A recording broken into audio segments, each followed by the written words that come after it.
এই যে প্রতিনিয়ত সাধারণ মানুষদেরকে হত্যা করছে, খালেদা জিয়া আইন শৃঙ্খলা রক্ষাকারী বাহিনী পুলিশকে হত্যা করেছে। বিএনপির অগণিত নেতাকর্মী ও সমর্থকদের কাছে বাংলাদেশের মাদার অব ডেমোক্রেসি বা বাংলাদেশের গণতন্ত্রের মা, আবার কারো কাছে আপোষহীন নেত্রী। দেশের রাজনৈতিক পরিক্রমায় নানা ঘাত প্রতিঘাতের মুখোমুখি হতে হয়েছে তাকে, তবুও ঐক্য ও সংহতির প্রতীক হয়ে থেকেছেন। রাজনীতির জটিল সমীকরণে কখনো তেমন আগ্রহ ছিল না খালেদা জিয়ার। ঘর সংসার আর 2 সন্তানকে নিয়ে সেনানিবাসে আর 10 জন নারীর মতোই জীবনযাপন ছিল তার। অথচ জীবনের এক নির্মম বাস্তবতার মুখে দাঁড়িয়ে তাকে ধরতে হয়েছে বাংলাদেশ জাতীয়তাবাদী দল বিএনপির হাল। গৃহবধূ থেকে হয়ে ওঠেন রাজনীতিবিদ, সেখান থেকে দেশের প্রধানমন্ত্রী। 1981 সালের 30 মে রাষ্ট্রপতি জিয়াউর রহমান চট্টগ্রামে একদল বিপদগামী সেনা সদস্যের হাতে নিহত হওয়ার পর তার প্রতিষ্ঠিত বিএনপি নেতৃত্ব সংকটে ভুগতে শুরু করে। অভ্যন্তরীণ কোন্দলে দিশেহারা হয়ে পড়ে দলটি। এক কঠিন রাজনৈতিক পরিস্থিতিতে ভাইস প্রেসিডেন্ট ও বিচারপতি আব্দুস সাত্তার অস্থায়ী প্রেসিডেন্টের দায়িত্ব পান। তখন তার বয়স ছিল 78 বছর। প্রয়াত আইনমন্ত্রী ব্যারিস্টার মওদুদ আহমদ চলমান ইতিহাস জীবনের কিছু সময় কিছু কথা বইতে লিখেছেন, সামরিক ও শাসকচক্রের জন্য সবচেয়ে বড় ভয় ছিল খালেদা জিয়াকে নিয়ে। কারণ প্রেসিডেন্ট প্রার্থী হওয়ার জন্য খালেদা জিয়াই ওই সময় সবচেয়ে শক্তিশালী ব্যক্তি হতে পারতেন।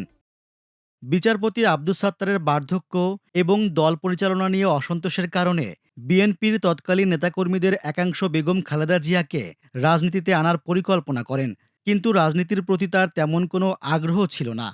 রাজনৈতিক পর্যবেক্ষকদের মতে এর কয়েকটি কারণ ছিল। প্রথমত, জিয়াউর রহমান হত্যাকাণ্ড তার মনে গভীর দাগ কেটেছিল। তিনি মানসিকভাবে সেই ধকল কাটিয়ে উঠতে পারছিলেন না। দ্বিতীয়ত, খালেদা জিয়ার রাজনীতিতে আসার ব্যাপারে পরিবারের দিক থেকে তেমন কোনো উৎসাহ ছিল না। ওই সময় দলের নেতাকর্মীরা রাজনীতিতে আসার জন্য দিনের পর দিন খালেদা জিয়াকে বোঝানোর চেষ্টা করেন। দলকে ঐক্যবদ্ধ রাখতে আপোষ ফর্মুলা হিসেবে তাকে বেছে নেওয়া হয়। প্রয়াত সাংবাদিক মাহফুজুল্লাহ 2019 সালে বিবিসি বাংলাকে বলেছিলেন, খালেদা জিয়াকে রাজনীতিতে আনার ব্যাপারে গুরুত্বপূর্ণ ভূমিকা রেখেছিলেন কর্নেল অবসরপ্রাপ্ত আকবর হোসেন, সাবেক সামরিক কর্মকর্তা নুরুল ইসলাম এবং সাবেক রাষ্ট্রপতি অধ্যাপক AQM বদরুদ্দোজা চৌধুরী। এছাড়া বিএনপির প্রয়াত 2 মহাসচিব ওবায়দুর রহমান ও ব্যারিস্টার আব্দুস সালাম তালুকদার এবং সাবেক স্পিকার জমিরুদ্দিন সরকারও বেগম জিয়াকে রাজনীতিতে আনতে বিশেষ ভূমিকা পালন করেছেন। মওদুদ আহমদ তার বইয়ে দাবি করেন, খালেদা জিয়াকে রাজনীতিতে সক্রিয় করার ক্ষেত্রে যারা অবদান রেখেছিলেন তিনি তাদের মধ্যে একজন। 1982 সালের 7 নভেম্বর খালেদা জিয়া যখন জিয়াউর রহমানের সমাধিস্থলে গিয়ে প্রথম রাজনৈতিকভাবে আত্মপ্রকাশ করেন, সেটির পেছনেও তার ভূমিকা ছিল বলে বইয়ে উল্লেখ করা হয়।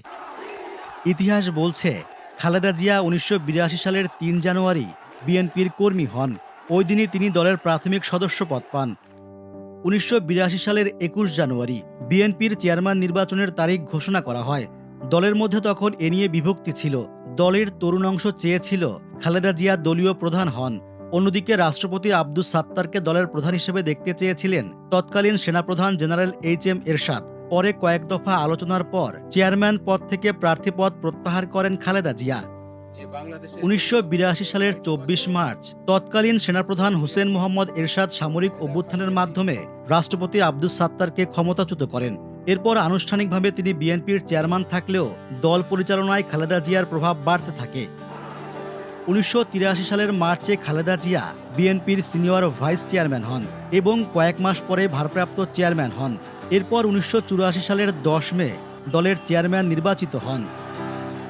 80-র দশকে এরশাদ বিরোধী আন্দোলনের মাধ্যমে ব্যাপক পরিচিতি পান খালেদা জিয়া।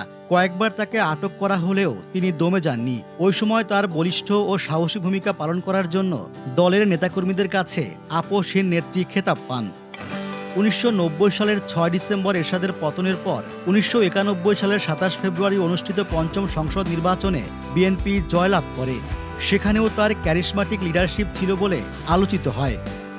রাজনীতিতে আসার মাত্র 10 বছরের মধ্যে প্রধানমন্ত্রী নির্বাচিত হন খালেদা জিয়া। তার শাসনামল 1991 থেকে 96 এবং 2001 থেকে 2006 এই 2 ভাগে ভাগ করেন রাজনৈতিক পর্যবেক্ষকেরা।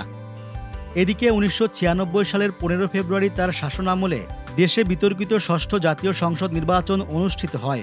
ওই নির্বাচনে রাজনৈতিক দলগুলো ব্যাপক কারচুপির অভিযোগ তোলে।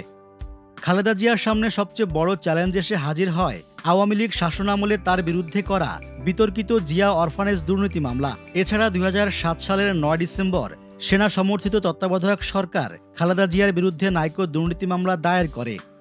বিদেশ থেকে আসা এতিমখানার অর্থ আত্মসাতের অভিযোগে 2008 সালের 3 জুলাই রমনা থানায় খালেদা জিয়ার বিরুদ্ধে দুর্নীতি মামলা করে দুর্নীতি দমন কমিশন।